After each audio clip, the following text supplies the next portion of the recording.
Selamat pagi. Pagi, Pak. Baik, sebelum kita mulai pembelajaran kita hari ini, saya minta salah satu untuk memimpin kita dalam doa. Mungkin ada yang bersedia?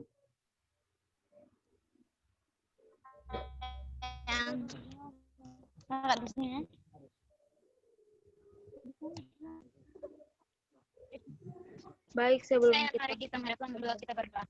Ini saya akan memimpin kita dalam doa. Berdoa mulai. Berdoa selesai. Baik, terima kasih untuk anak Desi. Baik, Pak, akan cek kehadiran ya. Jadi kira-kira ketua kelas apa di kelas ini?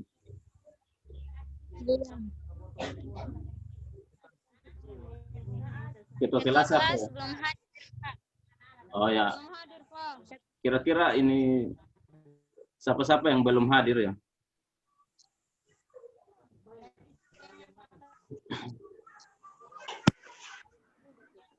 Masih Charlotte, Boni, Elvi, Erwin.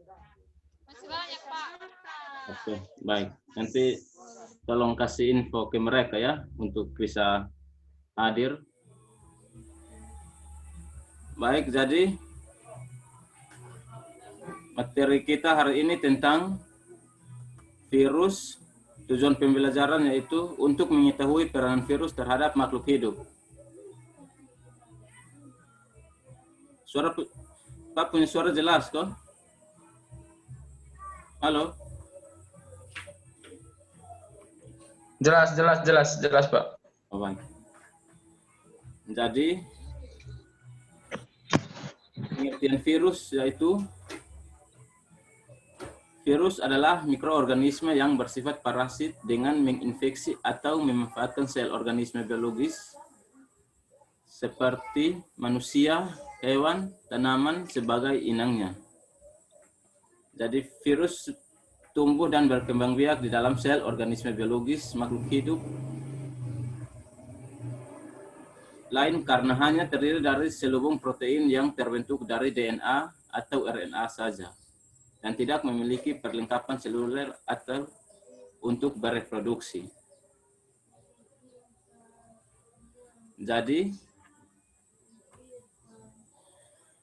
pembelajaran kita hari ini, kita harus mengetahui bahwa virus bukan hanya merugikan, tetapi virus juga menguntungkan bagi kehidupan kita.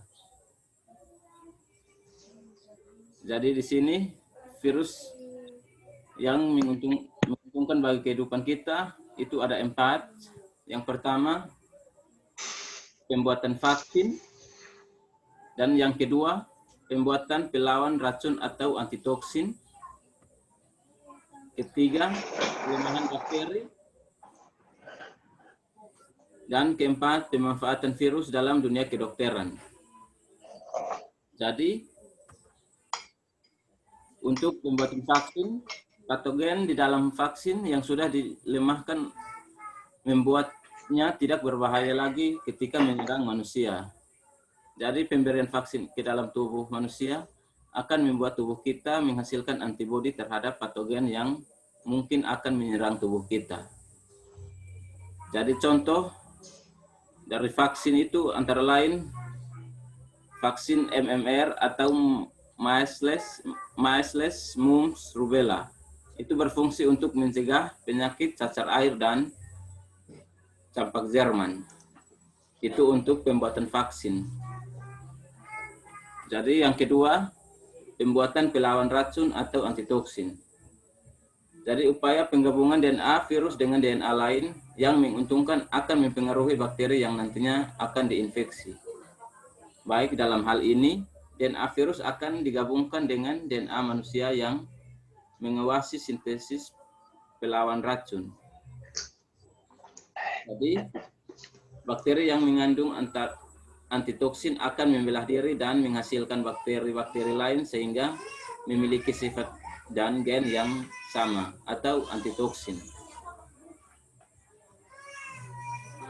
Yang ketiga, untuk virus yang menguntungkan, virus yang ketiga pelemahan bakteri. Jadi DNA dan virus lisogenik yang kemudian memasuk bakteri patogen membuat bakteri itu jadi tak berbahaya jika masuk ke dalam organ tubuh manusia. Untuk keempat, pemanfaatan virus dalam dunia kedokteran. Jadi, virus yang dapat dimanfaatkan membuat peta kromosom yang nantinya akan dijalankan dalam dunia kedokteran untuk membuat terobosan terbaru dalam bidang kedokteran. Baik, inilah informasi yang menginstruksi bagi kedokteran kita dan akan masuk dalam kerana virus yang merugikan. Baik, setelah kita membahas mengenai virus yang menguntungkan bagi manusia, sekarang adalah mengenai virus yang merugikan bagi manusia, yang dapat merusak organ tubuh manusia, serta akan mengakibatkan fatal bagi kehidupan manusia jika tidak segera dilakukan pengobatan atau pencegahan. Baik, virus yang pertama yaitu hepatitis. Penyakit hepatitis ini bisa dikenal dengan sakit kuning. Hal ini disebabkan oleh warna kuning yang muncul pada bola mata dan juga penderita hepatitis.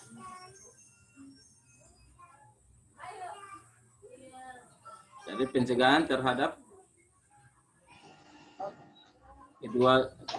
pencegahan terhadap virus ini yaitu bisa begitu tuh. pencegahan terhadap virus ini tersebut dilakukan dengan menghindari pakaian barang-barang yang sifatnya pribadi atau bebarengan atau sama-sama dengan orang yang sudah terjangkit hepatitis, contoh memakai gunting kuku atau pisau cukur. Itu untuk virus hepatitis, virus yang pertama. Untuk virus yang kedua, influenza. Baik, untuk virus ini, saya rasa mungkin kita semua sudah terjangkit virus ini. Virus influenza yang menyebabkan penyakit flu. Ketika seseorang terkena flu, maka badan terasa nyeri, suhu tubuh naik atau demam, batuk pilek. Hal ini karena penyakit flu tidak memunculkan kekebalan terhadap tubuh penderita. Hingga saat ini, baik untuk upaya pencegahan virus ini agar tidak menyerang, yaitu makan makanan yang bergizi tinggi dan menambahkan kekebalan tubuh, dan jangan lupa istirahat yang cukup. Untuk virus yang berikut adalah virus rabies. Virus rabies menyerang bagian-bagian otak dan sistem saraf. Virus rabies dapat menginfeksi bermacam-macam hewan yang berdarah panas. Yang termasuk dalam golongan hewan ini diantaranya anjing, kelelawar, kucing, dan kera. Tanda mengidap rabies adalah badan yang terasa lemah dan lesu, sakit kepala, demam, halusinasi, dan kasus kronis penderita bisa mengalami ketakutan terhadap air, cahaya, dan udara. Jadi virus rabies menular lewat gigitan hewan yang terinfeksi virus. Air liurnya jika dapat masuk melalui luka terbuka, pengobatan penyakit rabies dapat dilakukan dengan pemberian vaksinasi rabies. Itu untuk virus yang ketiga. Dan untuk yang keempat, virus yang menyerang manusia yaitu polio. Jadi virus polio menyebar lewat makanan atau minuman yang terkontaminasi oleh feses. Infeksi saluran pernapasan dapat juga menular penyakit polio, yaitu pada awal infeksinya. Gejala dari orang yang terjangkit penyakit polio antara lain sakit kepala, demam, mual, muntah-muntah, dan tulang belakang yang terasa kaku. Penderita polio dapat sembuh dengan penanganan yang benar. Vaksinasi untuk penderita polio bernama Salk dan Sabin. Jadi vaksinasi Salk berguna untuk mengaktifkan pembentukan antibodi yang ada dalam serum atau membuat virus jadi netral dan mencegahnya menyebar ke sistem saraf pusat.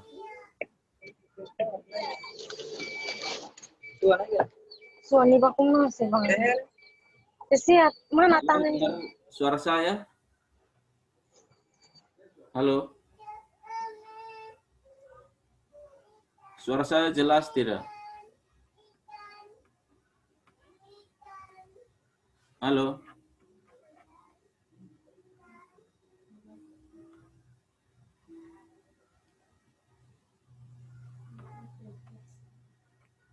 Halo?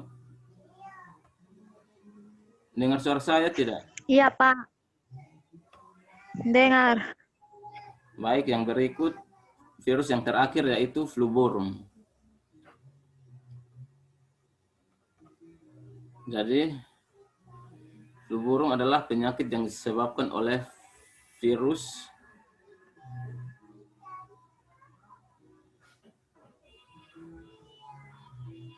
dari famili Orthomyxoviridae.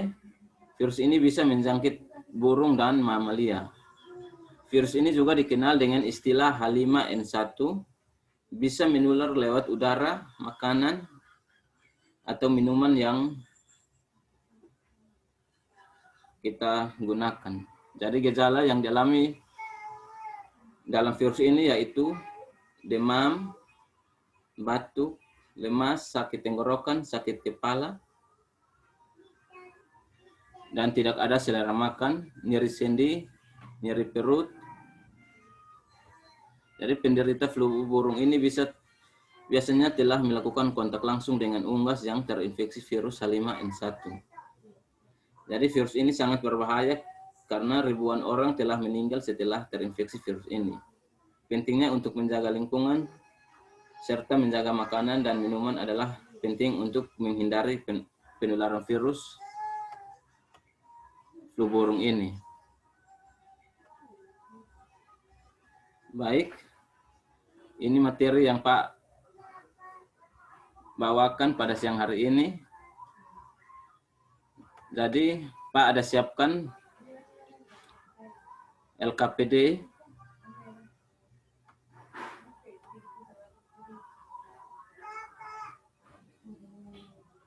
mungkin kita akan bagi kelompok dalam 3 kelompok untuk mempresentasikan soal-soal yang ada di LKPD. Pak sudah buat soal di LKPD, jadi sisa kalian lihat untuk menjawab dan presentasi. Satu mewakili untuk presentasi. Bisa? Pak, bisa, Pak. Baik. Pak kasih waktu 2 menit untuk kalian jawab soal yang ada di LKPD. Jadi segera buka LKPD untuk presentasi. 2 menit aku Pak. 5 menit begitu kok. Ya, nah kalian tolong buka LKPD sudah untuk menjawab. 5 menit Pak.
Mungkin sudah bisa mempresentasikan.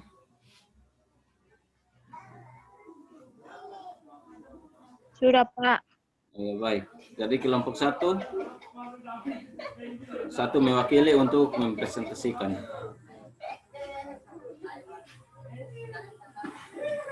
Saya persilakan Pak Boni untuk menjawab nomor untuk mewakili kelompok 1.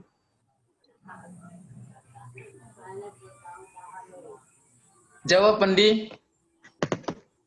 KPD. PD, Pak. Aduh, sebab tidak bisa buka RKPD, weh. Ih, susah datang, Leng. HP saya bisa buka. Mungkin anak Erlin Beta nanti, atau anak Desi. Orang lain, Sa. Be bisa buka, hanya nanti Be muka son kelihatan nanti. Kalau Be baca. Bukan begitu, Kak Ibu. Alah, Samsa. Ih, betul weh, sumpah nih. Mungkin dari Desi. Untuk anak Ini, Bu. Elda. Bun, nomor 1. Nanti. Baik. Better. Ya, silahkan. Baik, saya akan mewakili kelompok 1 untuk mempresentasikan hasil diskusi kami. Jadi, pertanyaannya, apakah manfaat virus bagi kehidupan? Jadi, virus bermanfaat sebagai antibodi pada serum darah, sebagaimana sisi membran mukosa yang membantu tubuh menghancurkan unsur-unsur seperti virus. Yang kedua itu virus berguna sebagai model sistem untuk mempelajari peristiwa-peristiwa yang mengendalikan informasi genetik, karena virus sebenarnya adalah potongan-potongan informasi genetik yang berbeda dengan informasi genetik sel. Baik, terima kasih untuk kelompok 1.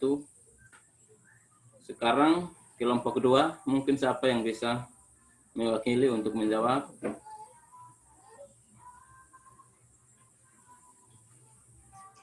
Baik, saya perwakilan dari kelompok 2 akan membacakan hasil diskusi kelompok kami. Dengan soal, sebutkan masing-masing 2 contoh penyakit yang disebabkan oleh virus pada tanaman, hewan, dan manusia. Jawaban, virus yang menyerang manusia itu yang pertama virus ortomisovirus yang menyebabkan penyakit influenza. Sedangkan yang kedua virus poliomielitis yang menyebabkan penyakit polio. Virus yang menyerang pada tumbuhan. Yang pertama itu tobacco mosaic, virus menyebabkan penyakit mosaik pada daun tembakau. Yang kedua virus tungro menyebabkan penyakit kerdil pada tanaman padi. Yang berikut virus yang menyerang pada hewan. Yang pertama itu virus neurotrop yang menyebabkan penyakit rabies karena virus ini menyerang susunan saraf pusat. Yang kedua, virus Newcastle disease virus atau NCD. Virus ini berukuran cukup besar, yaitu sekitar 150 sampai 300 nanometer. Sekian dari hasil presentasi saya. Baik, terima kasih untuk kelompok 2 yang sudah mempresentasikan hasil diskusi kelompok, dan yang terakhir kelompok 3, mungkin ada yang bisa mewakili untuk menjawab.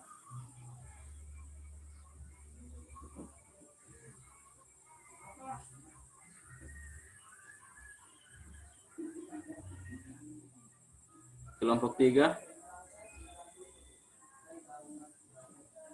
anak Erlin.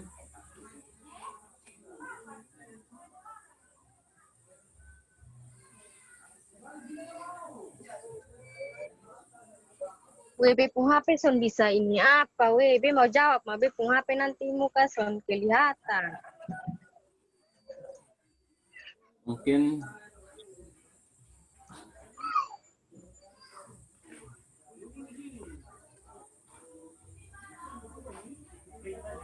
Nela jawab, Su.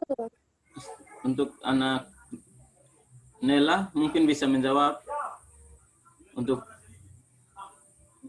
soal nomor 3, kelompok 3.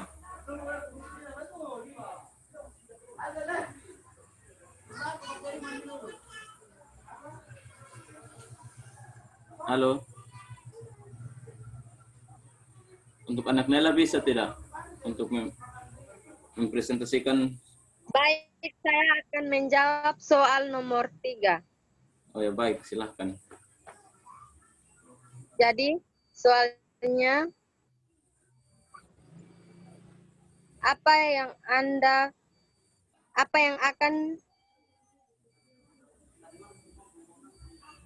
yang akan kelompok Anda lakukan untuk mencegah virus? Baik, silahkan. Mencegah penyakit yang disebabkan oleh virus, untuk mengurangi risiko terkena infeksi virus, dianjurkan untuk menjaga daya tahan tubuh dengan berbagai cara. Yang pertama, tidur malam cukup sekitar 6-8 jam setiap harinya. Yang kedua, makan makanan yang tinggi akan protein, serat, vitamin, dan mineral. Yang ketiga, melakukan aktivitas latihan fisik yang baik dan benar sekitar 3-5 kali seminggu. Dan yang terakhir, menghindari perilaku beresiko seperti seks bebas, menggunakan narkoba, dan lain-lain. Demikian hasil diskusi kami. Terima kasih. Baik, terima kasih untuk anak Erlin yang sudah mewakili kelompok 3 untuk menjawab. Baik. Jadi nanti LKPD nanti dikumpulkan ya untuk Pak kasih nilai, dan sebelum kita mengakhiri pertemuan kita, Pak akan menyimpulkan sedikit. Jadi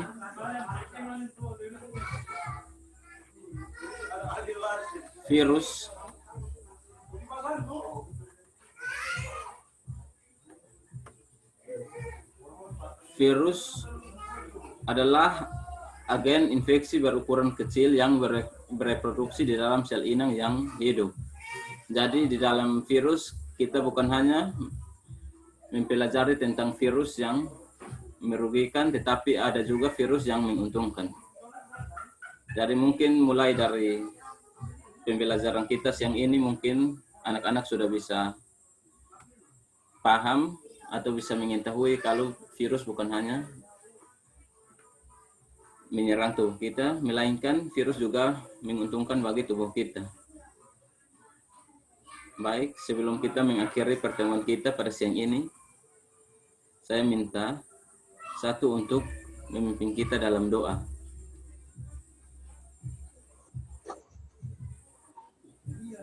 Ada yang bersedia? Baik, sebelum kita pulang, mari kita menghadap Tuhan dalam doa.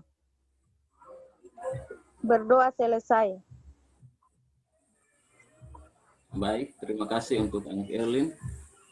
Nanti tolong ya untuk kasih tahu yang tidak hadir supaya minggu depan bisa hadir karena ujian semakin dekat. Kalau mereka tidak hadir, mereka yang akan rugi. Ya? Siap, baik. Bapak. Jadi, Iya, Bapak. sampai Iya, jumpa iya. minggu depan ya. Selamat siang semua. Iya, dan Pak. Iya.